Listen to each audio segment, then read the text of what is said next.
Masuk hadirat-Mu Tuhan dengan korban pujian. Masuk hadirat-Mu Tuhan, berhiaskan kekudusan. Kasih karunia menyertai kamu dan damai sejahtera dari Tuhan Allah Bapa kita dan dari anaknya Tuhan Yesus Kristus. Amin. Horas, Salam. Jemaat Tuhan yang berbahagia dan penuh sukacita. Salam sehat dan tetap semangat. Selamat menerima hari yang baru di pagi hari ini. Mari berkarya bagi Tuhan dengan penuh sukacita dan hikmat daripadanya. Kita yakin dan percaya Tuhan akan senantiasa mengasihi kita. Selalulah berpengharapan dan tak ada yang mustahil bagi Tuhan.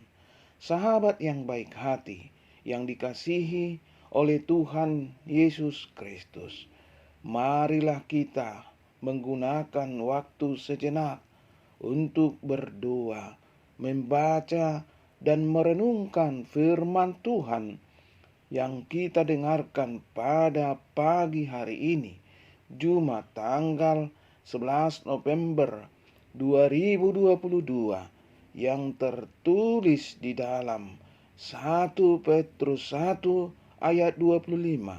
Demikian dikatakan firman Tuhan. Tetapi firman Tuhan tetap untuk selama-lamanya. Inilah firman yang disampaikan Injil kepada kamu. Molo di Bibel tai di dogma songonon. Alaina miando rodi saliling-lilingna ia hatani Tuhani. Ido hatana binaritahun Tuhamu. Ido sahatna hatani debata. Sahabat yang baik hati yang dikasihi oleh Tuhan Yesus Kristus. Konteks jemaat ketika surat ini dituliskan, yakni penindasan dan penganiayaan yang dilakukan oleh pemerintahan Romawi dengan kaki tangannya yang menyebabkan umat Tuhan sangat menderita. Umat Tuhan difitnah sebagai orang-orang durjana dan kepada mereka dituduhkan segala yang jahat. Karena itu, tidak sedikit anak-anak Tuhan yang harus terpisah dengan keluarganya karena mereka ditangkap dan dipenjarakan cuma karena mereka adalah orang Kristen. Bahkan sebagian daripada mereka harus menjalani hukuman mati karena kegigihan mereka mempertahankan iman kepada Yesus yang adalah Tuhan dan Juru Selamat. Namun tidak dapat dipungkiri bahwa karena tekanan yang begitu berat, maka tidak sedikit juga anak-anak Tuhan yang goncang imannya. Kasih persaudaraan yang terbina selama ini menjadi pupus karena perasaan takut dan khawatir diketahui sebagai orang-orang Kristen. Dalam menghadapi kesusahan dan kesulitan yang luar biasa itu, sudah barang tentu membawa dampak yang kurang baik bagi pertumbuhan iman anak-anak Tuhan. Maka Petrus dalam suratnya ini meneguhkan kepercayaan para pembacanya agar mereka tetap teguh dan tidak mudah tergoncang. Petrus mengajak anak-anak Tuhan agar tetap tabah menghadapi segala jenis penghambat dan mengingatkan mereka agar tidak membalas kejahatan dengan kejahatan.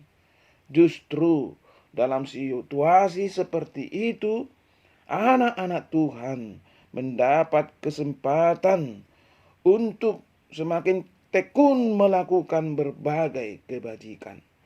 Petrus minta agar anak-anak Tuhan memiliki cara hidup yang baik, saleh dan penuh dengan kelemah lembutan. Sehingga ketika mereka difitnah sebagai orang durjana, maka semua orang dapat melihat perbuatan-perbuatan yang baik itu dan memuliakan Allah pada hari Ia melawat mereka. Demikian juga dengan hubungan di antara mereka sebagai umat Tuhan. Mereka harus saling memperhatikan, meneguhkan, menghiburkan, dan saling mengasihi dengan penuh ketulusan dan keikhlasan. Justru di tengah-tengah situasi yang kurang bersahabat itu diperlukan pembuktian tentang ajaran kasih yang sesungguhnya yang telah mereka warisi dari keteladanan kasih Tuhan Yesus. Terlebih lagi, Petrus menyebut mereka sebagai orang-orang pendatang yang tersebar di wilayah Pontus, Galatia, Kapadokia, Asia Kecil, dan Bitinia. Siapa lagi yang akan memperhatikan mereka serta mempedulikan mereka dalam menghadapi tekanan yang berat itu selain di antara mereka sendiri? Petrus berharap agar kasih persaudaraan di antara anak-anak Tuhan tidak luntur di tengah-tengah situasi yang sedang mereka hadapi. Penderitaan akibat tekanan yang begitu berat, hebat menantang anak-anak Tuhan untuk semakin mengobarkan kasih persaudaraan. Dan hal ini akan menjadi kesaksian bagi dunia bahwa seberat apapun pencobaan hidup anak-anak Tuhan tidak akan pernah saling menggigit dan saling membinasakan satu dengan yang lain. Sahabat yang baik hati yang dikasihi oleh Tuhan Yesus Kristus, apa yang kita cari di dunia yang sementara? Marilah kita melakukan kehendak Tuhan. Manusia yang hidup suatu saat akan mati. Binatang atau tumbuhan yang hidup juga akan mati. Makanan dan minuman juga akan habis. Pakaian dan semua yang kita kenakan akan menjadi usang. Mobil, kendaraan, atau rumah suatu saat juga akan rusak. Semua harta yang dicari selama hidup hanya akan kita tinggalkan di dunia. Semua yang hidup diumpamakan seperti bunga rumput yang menjadi gugur dan kering. Benarlah firman Tuhan memberi pesan di Matius 6 ayat 19. Janganlah kamu mengumpulkan harta di bumi, ngengat dan karat merusakkannya, dan pencuri membongkar serta mencurinya. Nas firman Tuhan hari ini jelas juga mengatakan supaya mencari yang kekal saat hidup di dunia. Firman Tuhan tetap untuk selama-lamanya.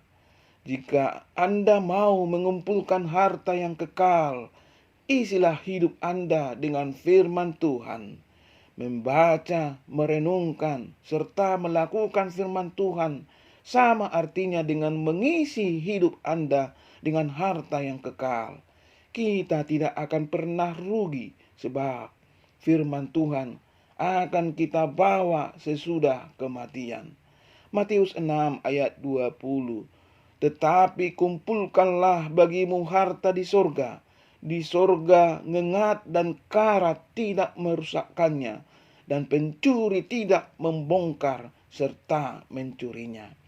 Jangan hanya sibuk belajar, jangan hanya sibuk bekerja dan mencari uang, jangan hanya sibuk dengan hobi dan pergaulan, serta berbagai aktivitas hidup di dunia. Semua hanya sementara. Jika Anda mau mengumpulkan harta yang kekal, isilah hidup Anda dengan firman Tuhan.